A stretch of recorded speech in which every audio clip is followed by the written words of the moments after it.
પહેલું કહ્યું, જે આપણી બધા અહીંયા જે પ્રોફેશનલ્સ બિઝનેસમેન બેઠા છે બધા માટે આ શીખ છે. એમણે પહેલી વાત કરી કે નિયમ ધર્મ, નીતિમત્તા અને પ્રામાણિકતાના ભોગે કોઈ કામ ન કરવું.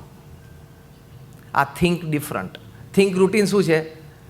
જોયું જશે, કરી નાખો ને, મરી જઈશ. સરકારના હાથ પણ લાંબા છે, શક્તિશાળી છે. સોશિયલ મીડિયાના હાથ વધારે લાંબા અને વધારે શક્તિશાળી છે. આજે નહીં તો કાલે ને કાલે દિવસે પરમ દિવસે you will have to pay. ચેન્નાઈમાં એક જણા પાણીપુરી વેચતા હતા, ધંધો વધ્યો એટલે ઓનલાઈન વેચવાનું ચાલુ કર્યું, લિમિટ ક્રોસ કરી એટલે જીએસટીની નોટિસ આવી ગઈ પાણીપુરીવાળાને પણ. એટલે પ્રેમથી ઇજ્જતથી જીએસટી ભરી દેવો, કારણ કે 2 જીએસટી છે, ખબર છે ને? તમને આશ્ચર્ય થશે કે એકમાં પહોંચી નથી વળતા ને બીજા ક્યાંથી લાયા. First GST is goods and services tax. એ તમે સારી રીતે ભરો તો સેકન્ડ જીએસટી ઉપરથી વળશે, જીએસટી, ગોડ સેવ્સ ટેન્શન.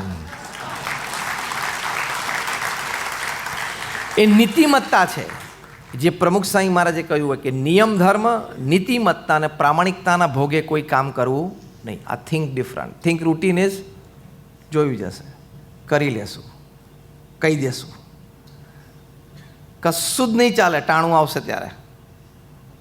બીજી વાત પ્રમુખ સ્વામી મહારાજ કરતા એમને પૂછ્યું કે કયો વિચાર તમારા મનમાં હંમેશા રહે છે? પ્રમુખ સ્વામી મહારાજે કહ્યું કે જે વિચાર મને ક્યારેય નથી આવ્યો, કહું દેટ વોઝ મોર ઇન્ટરેસ્ટિંગ. પ્રમુખ સ્વામી મહારાજ બોલ્યા, કોઈનું પણ અહિત થાય એવો વિચાર મને જીવનમાં ક્યારેય નથી આવ્યો. આ નીતિમત્તા અને પ્રામાણિકતા હૃદયથી કહેવાય. અને આમે તમે કોકનું અહિત ઈચ્છો, એનું ખરાબ નથી થતું, આપણું ખરાબ થાય છે. તમે કોઈના પ્રત્યે ઈર્ષાભાવ રાખો, એનું ખરાબ નથી થતું, તમારું ખરાબ થાય છે.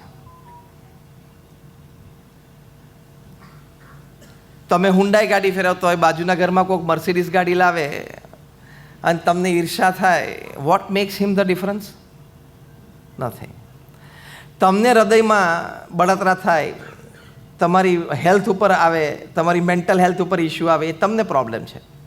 તમારી ઈર્ષા કરવાથી એને કોઈ દુઃખ આવવાનું નથી. ટૂંકમાં તમે નેપેન્સી રોડ ઉપર કે અલ્ટામાઉન્ટ રોડ ઉપર રહેતા હોય ને 2 BHKના ફ્લેટમાં તમારી ગેલેરીમાંથી રોજ અંતિલિયા દેખાતું હોય,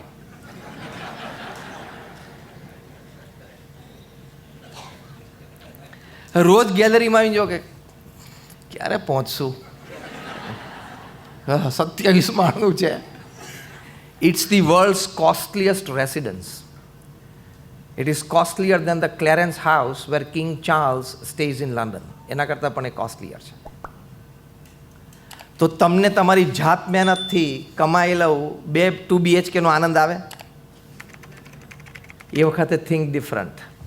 એમની મહેનત, એમનું પ્રારબ્ધ, એમની ઉપર થઈ જે ભગવાનની કૃપા, એનો આનંદ એ લે છે. મારી મહેનત, મારું પ્રારબ્ધ અને મારી ઉપર થઈ જે ભગવાનની કૃપા, એનો હું આનંદ લઉં છું. They are they, he is he. I am fine. This is think different. નહીં તો તમને આખી જિંદગી તમારી મહેનતની કમાયેલી વાતનો પણ તમને આનંદ નહીં આવે. ઉદ્ભોગ કરતાં કરતાં એ વસ્તુઓનો પણ તમને આનંદ નહીં આવે. એની કરતાં આ એટીટ્યુડ થિંક ડિફરન્ટ છે. They are they, I am I. They are happy there, I am happy here. તો નીતિમત્તા અને પ્રામાણિકતા રહેશે. ખોટું કરેલું લાંબુ ચાલતું નથી.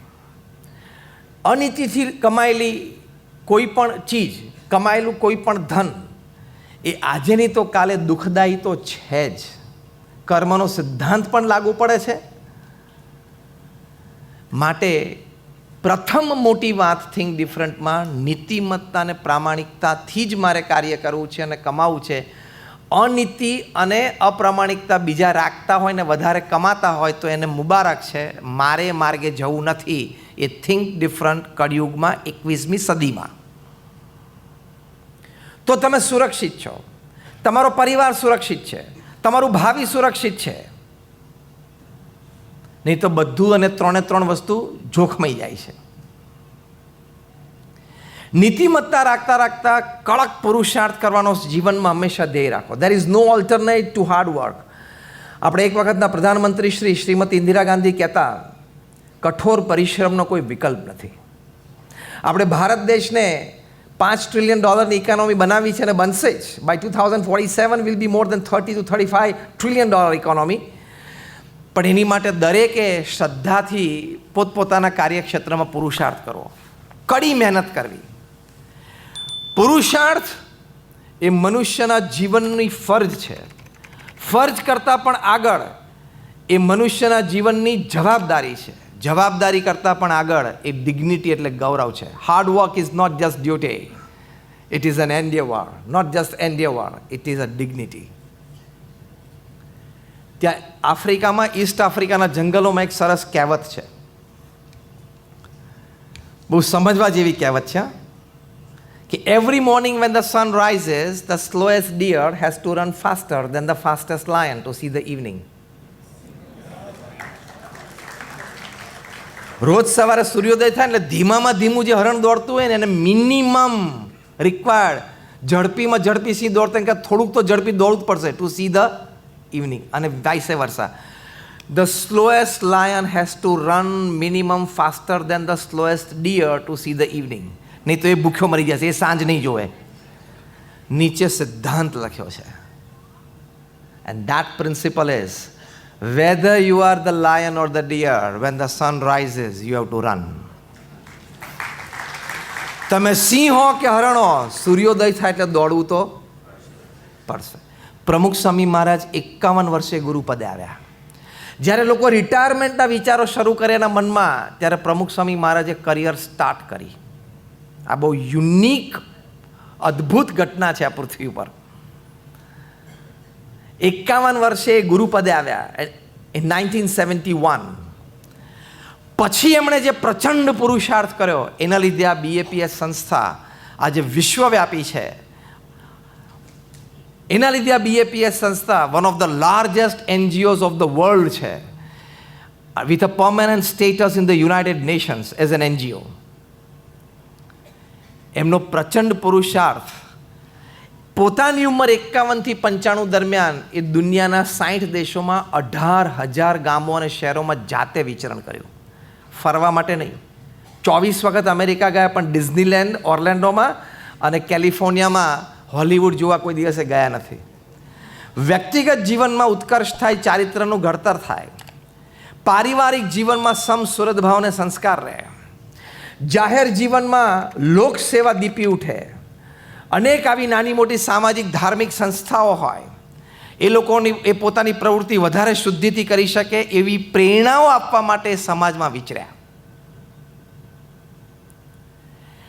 આ જ 51 થી 95 વર્ષ દરમિયાન 45 વર્ષમાં એમણે 7.5 લાખ પત્રોના લેખિત જવાબ આપ્યા. At an unbelievable average of reading and answering more than 50 letters a day without a Sunday for 45 years. તમે લોકો કાલે સોમવાર છે, તમારો ઓફિસમાં જાઓ ને તમારું ઓફિસનો મેલ બોક્સ ખોલો અને એમાં તમારે 15 મેલનો જવાબ બિફોર લંચ આપવાનો, એટલે તમે ગાંડા થઈ જાઓ.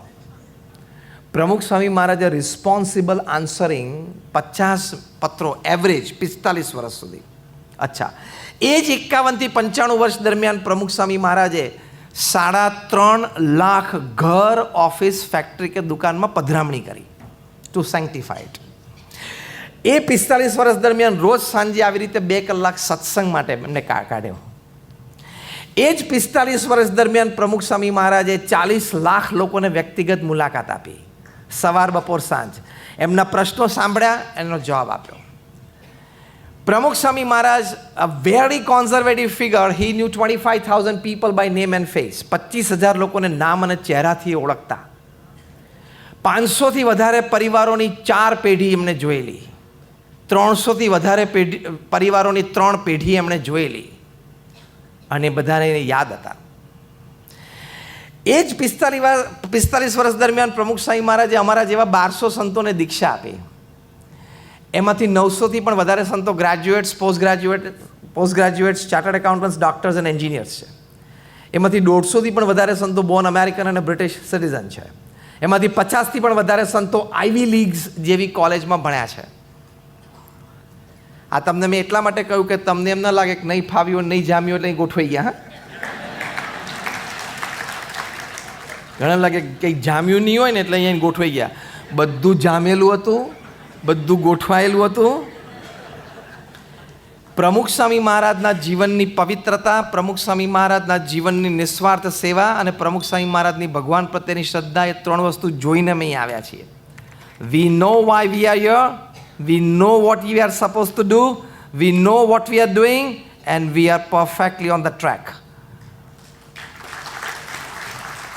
આટલું કાર્ય એમને 45 વર્ષના જીવન એટલે એ એમના ગુરુપદના કાળમાં એમણે કર્યું.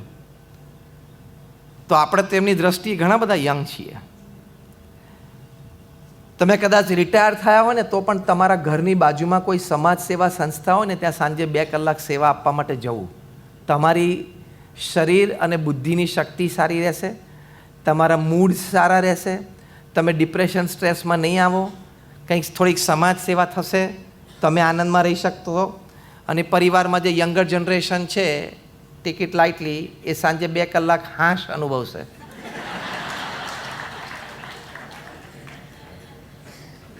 કે હાશ 2 કલાકની નિરાશ. Ticket lightly, I am talking casually. What I mean to say is retire નહીં થવાનું. પ્રમુખ સ્વામી મહારાજને 80 વર્ષે કોઈ કહ્યું સ્વામી આપની ઉંમર 80 વર્ષ થઈ ગઈ તો પણ આટલા પ્રવૃત્ત આપ છો. પ્રમુખ સ્વામી મહારાજે કહ્યું કે અમારા ગુરુ શાસ્ત્રીજી મહારાજ અને યોગીજી મહારાજ અમને એટલું બધું શીખવાડ્યું છે, કહ્યું છે અને આનંદ સુખ આપ્યું છે, પગ વાળીને બેસાય નહીં.